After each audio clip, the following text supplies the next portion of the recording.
Hello dears, പുതിയൊരു വീഡിയോയിലേക്ക് സ്വാഗതം. അപ്പോൾ ഇന്ന് ഞാൻ നമ്മുടെ ഒരു കർക്കിടക കഞ്ഞി റെസിപ്പി ആയിട്ടാണ് വന്നിട്ടുള്ളത്.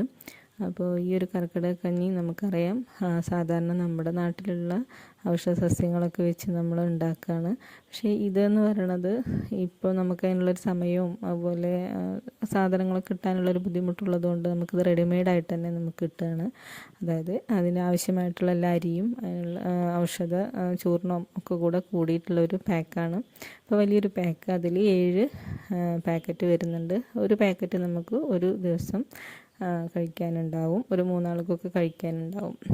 അപ്പോൾ ഒരു പാക്കറ്റിൽ വരുന്നത് നവരരിയുടെ ഒരു ചെറിയ പാക്കും, പിന്നെ ഒരു ഔഷധ ചൂർണത്തിൻ്റെ ഒരു പാക്കും, അതുപോലെ തന്നെ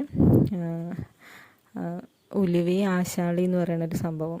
അപ്പോൾ അതൊക്കെ കൂടെ കൂടിയിട്ടാണ് നമ്മുടെ ഒരു പാക്കിൽ വരുന്നത്. ഇങ്ങനത്തെ 7 പാക്ക് കൂടിയൊരു പാക്കേജാണ് ഈ ഒരു ഔഷധ കഞ്ഞിക്കൂട്ടിൻ്റെ പാക്കറ്റിലുള്ളത്. അപ്പോൾ എങ്ങനെ വെക്കണമെന്ന് നോക്കാം.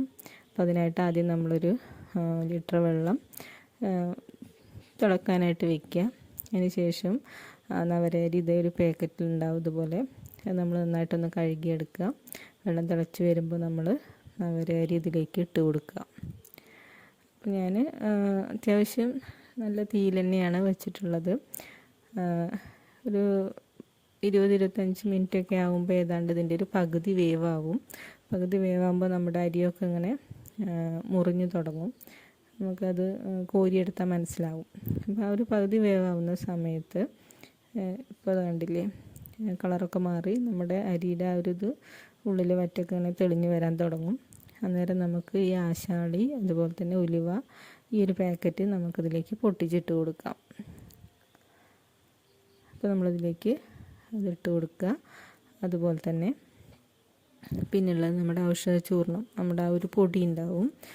ഔഷധ ചൂർണത്തിൽ ഒരുപാട് സംഭവങ്ങൾ അടങ്ങിയതാണ്. ചുക്ക്, അയമോദകം, ജീരകം, ജാതിപത്രി, ഗ്രാമ്പൂ, വിഴലാരി, മല്ലി, വയമ്പ്, പെരിഞ്ചീരകം, ഏലക്കായ, ഇലവർഗ്ഗങ്ങൾ, മഞ്ഞൾ, ശതകൂപ്പ, ദശമൂലം, കുറുന്തോട്ടി, രാമച്ചം, അതുപോലെ നിലപ്പന, കരിങ്കുറിഞ്ഞി, കൊടുത്തൂവ, പാൽമുതുക്ക്, ആവണക്ക്, പുത്തരിപ്പുണ്ട, ചുണ്ട, ഇങ്ങനെ ഒരുപാട് സംഭവങ്ങൾ ചേർന്ന് അറിയാത്ത കുറേ സംഭവങ്ങളൊക്കെ ഉണ്ട്. അപ്പോൾ ഇതൊക്കെ നമ്മളത് ആ ഒരു പൊടിയാണ് നമ്മളിതിലേക്ക് ഇട്ട് കൊടുക്കുക. അപ്പോൾ ഏതാണ്ട് ഒരു 3/4 മണിക്കൂർ ഞാൻ ചെറിയ തീയിലാണ് പിന്നെ കുറച്ച് വെച്ചിട്ട് ഇങ്ങനെ വേവിച്ചെടുത്തിട്ടുണ്ട്. അപ്പോൾ നമ്മുടെ പൊടികളെല്ലാം വെന്ത് കിട്ടിയിട്ടുണ്ട്. ഇനി നമുക്ക് ഇതിലേക്ക് ആവശ്യമാണെങ്കിൽ കുറച്ച് ഉപ്പിട്ട് കൊടുക്കാം. പിന്നെ അതുപോലെ തന്നെ നന്നായിട്ട് ഇളക്കി കൊടുക്കുക. പിന്നെ ഒരു ടേസ്റ്റിന് വേണമെങ്കിൽ നമുക്ക് തേങ്ങാപ്പാൽ ഒഴിച്ച് കൊടുക്കാം. അതുപോലെ തന്നെ നെയ്യിൽ നമ്മുടെ ചെറിയ ഉള്ളി വറുത്തിട്ടിട്ടും ഉപയോഗിക്കാം. ഒക്കെ ടേസ്റ്റിനാണ്, അല്ലെങ്കിൽ നമുക്ക് അതുപോലെ തന്നെ അത് ഉപയോഗിക്കുകയും ചെയ്യാം. അപ്പോൾ നമ്മുടെ കഞ്ഞി റെഡി ആയിട്ടുണ്ട്. നല്ല ഹെൽത്തിയാണ്. അതുപോലെ നമുക്ക് വലിയ ബുദ്ധിമുട്ടൊന്നും ഇല്ലാതെ നമുക്കിങ്ങനെ പെട്ടെന്ന് തന്നെ ഇതുപോലെയുള്ളൊരു പാക്കേജ് ഉണ്ടെങ്കിൽ നമുക്ക് ഉണ്ടാക്കിയെടുക്കാം. അപ്പോൾ വീഡിയോ എല്ലാവർക്കും ഇഷ്ടമായെന്ന് വിചാരിക്കുന്നു. എല്ലാവരും ഇതൊന്ന് ട്രൈ ചെയ്ത് നോക്കുക. Thank you.